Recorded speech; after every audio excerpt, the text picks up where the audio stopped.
భద్రాద్రి భక్తి పారవస్యంలో మునిగిపోయింది. వైకుంఠ ఏకాదశి ఉత్సవాలకు సర్వాంగ సుందరంగా ముస్తాబైంది. శ్రీరామ నామస్మరణతో పులకించిపోతోంది. విద్యుత్ కాంతులతో శ్రీరామ దివ్యక్షేత్రం విరాజిల్లుతోంది.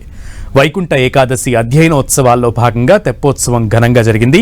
ఇక వైకుంఠ ఏకాదశి ఉత్తర ద్వార దర్శనం కోసం భద్రాచలం సీతారామచంద్ర స్వామి దేవస్థానంలో అన్ని ఏర్పాట్లు పూర్తయ్యాయి. భద్రాచల ఆలయంలో వైకుంఠ ఏకాదశి ప్రయుక్త అధ్యయనోత్సవాలు వైభవంగా జరుగుతున్నాయి.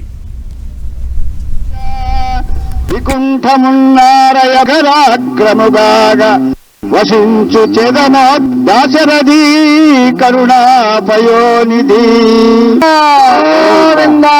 జై శ్రీరామ్, జై శ్రీరామ్.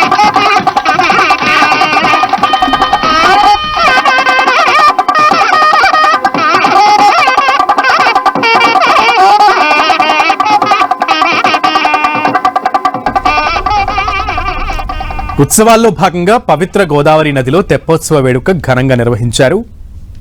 ఈ వేడుకలకు భారీగా భక్తులు తరలివచ్చారు.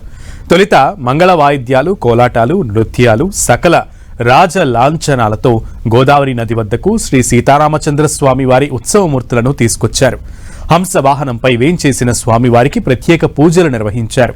అనంతరం హంస వాహనంపై మంగళ వాయిద్యాలు, వేదమంత్రాల నడుమ తెప్పోత్సవం ప్రారంభించారు. తెప్పోత్సవం భాగంగా శ్రీ కోదండరామస్వామి వారు గోదావరి నదిలో 5 సార్లు విహరించారు. భక్తరామదాసు కాలం నుంచి పవిత్ర గోదావరిలో ఈ ఉత్సవం చేస్తున్నారు. ముక్కోటి ఉత్సవాల్లో వైకుంఠ ఏకాదశికి ముందు రోజు సాయంత్రం దీన్ని నిర్వహించడం ఆనవాయితీ. ఈ తెప్పోత్సవాన్ని తిలకించేందుకు 2 రాష్ట్రాల నుంచి భక్తులు పెద్ద ఎత్తున తరలివస్తారు. ఈసారి కూడా తెప్పోత్సవాన్ని తిలకించి భక్తులు భక్తి పారవస్యం పొందారు.